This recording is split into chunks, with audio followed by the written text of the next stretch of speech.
জাহান্নামীর একটা করে ঢুকবে, উপর এক বালতি করে গরম পানি, ওই গরম পানিতে পুরো গা পুরো দেহ ঝলসে যাবে। এরপরে ফেরেশতারা হাতুড়ি নিয়ে দাঁড়িয়ে থাকবে, পিটানো শুরু করবে। পিটাতে পিটাতে মাসেলগুলোর হাড্ডিগুলো থেতলে যাবে। জাহান্নামের আগুনে জ্বলতে জ্বলতে যখন চামড়াগুলো গোশতগুলো ঝলসে যাবে, রব্বুল আলামিন নতুন করে চামড়ার গোশত গায়ের মধ্যে ফিট করে দিবে। ওই চামড়া গোশত আবার ঝলসাবে, আবার ফিট। আযাবটার মজা যেন ভালো করে টের পায়।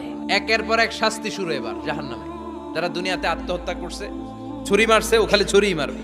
বিষ খাইছে, খালি বিষ খাবে। যে মেয়েগুলো ওড়নায় গলা পেঁচিয়ে আত্মহত্যা, তারা জাহান্নামের রশিতে আর ওড়নায় খালি আত্মহত্যা করতেই থাকবে।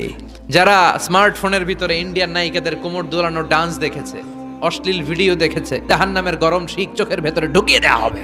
যারা মিথ্যা বলতো, ওদেরকে এক লাইন জাহান্নামের ছুরি দিয়ে কুচি কুচি করে জিহ্বাটা কাটা হবে। অন্যের জমি মেরে খেয়েছে এরকম ডাকাইত আছে নাই, 7 জমিন ওর কাঁধে তুলে দেওয়া হবে। এবার ঘাড়ে কর। গিবত করে চগল খড়ি আছে না নাই, তাদেরকে আল্লাহ জাহান্নামের তামা দিয়ে নখ বানায় দিবে, আগুন ঝরবে ওটা থেকে। নিজেরা নিজের গালের গোশত আর বুকের গোশত টেনে কুড়ে কুড়ে খাবে। ওদের ব্যথার চিৎকারে পুরো জাহান্নামটা থারথার করে কাঁপে। যারা যাকাত দেয় নাই, জাহান্নামের টেকো সাপ, যেই সাপ কামড় দেওয়ার সাথে সাথে দেহটা নীলাভ 70 গজ জামিনে ঢুকে যাবে। আবার সাপ ওখান থেকে ছোবল দিয়ে বের করে পা থেকে পেঁচাতে পেঁচাতে কোমরে একটা টাইট। পারবেন সহ্য করতে?